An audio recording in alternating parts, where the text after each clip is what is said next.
So hello everyone, welcome back to our channel. And आज की इस वीडियो में मैं बताने वाला हूँ May 26 एग्ज़ाम्स का review. And I opt for group 1। मैंने इस बार ग्रुप 1 एग्ज़ाम दिया है एंड उसका मैं आज आपको रिव्यू बताने वाला हूँ। सो फर्स्ट ऑफ ऑल बात करें एडवांस अकाउंट्स के बारे में, तो एडवांस अकाउंट का पेपर इज़ क्वाइट मैनेजेबल। लेंदी बोल सकते हो, पर पेपर है वो मैनेजेबल था। पिछली बार से कंपेयर करें तो पेपर इस बार इजी आया था। पिछली बार उन्होंने काफ़ी ज़्यादा एडजस्टमेंट पूछे थे जो कि स्टडी मैट में से नहीं थे, लेकिन इस बार उन्होंने पूरा पेपर स्टडी मटेरियल के हिसाब से ही बनाया है। So yes, paper was quite easier. MCQ भी बहुत ज़्यादा ईजी थे, मतलब कोई भी जिसने भी रिविज़न की होगी 2 से 3 बार वो ईजीली MCQs को सॉल्व कर सकता है। लेट्स टॉक अबाउट लॉ का पेपर बात करें तो पिछली बार से लॉ का पेपर है वो थोड़ा अबव एवरेज था एंड MCQs थे वो पिछली बार से थोड़े से अबव एवरेज थे। डिस्क्रिप्टिव है वो नॉर्मल था। एंड बात करें जैसे कि फैमा है उसमें उन्होंने बेसिक चीज़ें वो आस्क करी थी। पिछली बार की तरह ट्रिकी एडजस्टमेंट नहीं थी, मतलब ट्रिकी क्वेश्चंस नहीं थे पिछली बार की तरह लिमिट्स के ऊपर, लेकिन इस बार MCQs लिमिट्स के ऊपर आए थे। एंड बात करें कि MCQs में उन्होंने पेनल्टी पूछी थी, डेज पूछे थे, मतलब जो चीज़ें रिटेन करनी पड़ती है वो उन्होंने आस्क किया, ना कि कॉन्सेप्ट बेस्ड। तो मुझे थोड़ा पेपर ऐसा लगा कि जो चीज़ें याद कर सकता है उसके लिए वो पेपर ज़्यादा डिज़ाइन किया गया था। क्वाइट मैनेजेबल पेपर था। अगर और ओवरऑल बात करें तो MCQs है वो थोड़े अबव एवरेज थे एंड डिस्क्रिप्टिव भी एवरेज था, मतलब जो अकाउंट्स है उससे तो ये पेपर मतलब अबव एवरेज ही था। एंड बात करते हैं टैक्स के बारे में। टैक्स का ये जो MCQs थे वो इस बार पिछली बार से तो बहुत ईजी आए थे। मतलब पिछली बार कंपेयर करें तो टैक्स के MCQ को जिसने पढ़ लिया होगा ना, कम से कम 1 घंटा तो उस MCQ करने में लगेगा ही लगेगा। टोटल इनकम आपको MCQs में कोई पूछ कैसे सकता है, मुझे तो ये समझ में नहीं आता। पिछली बार टोटल इनकम पूछ ली थी उन्होंने MCQs में, टैक्स लाइबिलिटी पूछ रहे थे वो, लेकिन इस बार MCQ वो ईजियर थे।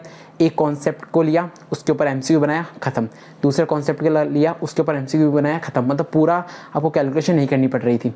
एंड GST के भी मतलब वही थे कि अगर आपको डेज याद है एंड मतलब आपको डेज वगैरह ये तो याद करने ही पड़ेंगे, तो उसके ऊपर बेस्ड था GST भी।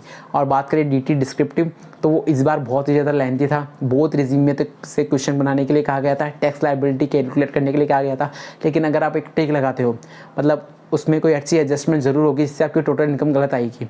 90% बच्चों की टोटल इनकम है वो गलत आती है, तो आप अभी के लिए टैक्स लायबिलिटी कैलकुलेट मत करो। मैं आपको एक ट्रिक बता रहा हूँ कि आप टैक्स लायबिलिटी कैलकुलेट मत करो, आप उसको ऑप्शन में छोड़ दो एंड आगे का पेपर कंप्लीट करो। क्योंकि अगर आपकी टोटल इनकम गलत आएगी तो टैक्स लायबिलिटी भी गलत होगी और टैक्स लायबिलिटी का मार्क्स नहीं मिलेगा, आपका टाइम है वो वैसे ही वेस्ट हो जाएगा। तो आप टोटल इनकम कैलकुलेट करो, पेपर को वहाँ पॉज करो, 2-3 पेज लेफ्ट करो, आगे बढ़ जाओ पेपर के लिए। सेटअप का क्वेश्चन है वो काफ़ी ईजी था, बुक में से था। एंड बात करें आगे तो रेसिडेंशियल स्टेटस है, उसमें उन्होंने इस बार मतलब गेम करा था, रेसिडेंशियल स्टेटस कैपिटल गेन दोनों साथ में पूछा था, तो मैंने वो वाला क्वेश्चन अटैम्प्ट नहीं किया, ना TDS TCS का करा, तो मैं हमेशा ऑप्शन में सेकंड क्वेश्चन को ही छोड़ता हूँ।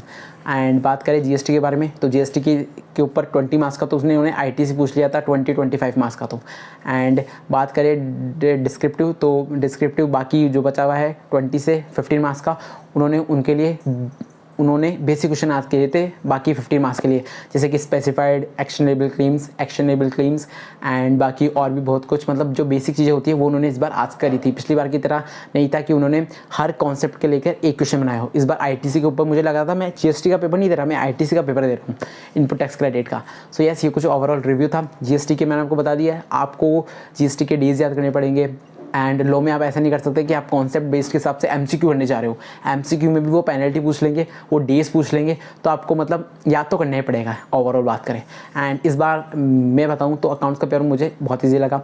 फिर लॉ एंड टैक्स के मैनेजेबल पेपर थे। पिछली बार से तो भाई टैक्स का पेपर बहुत ईजी आया था इस बार, मतलब कोई भी बच्चा है वो मैनेज कर सकता है। और अगर आपको मेरे पिछली बार के स्कोर जानने हो तो आप भाई कमेंट कर देना। ये वीडियो ज़्यादा लंबी हो रही है इसलिए मैं आपको कमेंट सेक्शन में आंसर कर दूंगा। सो यस, ये कुछ वीडियो थी overall and I am back on YouTube.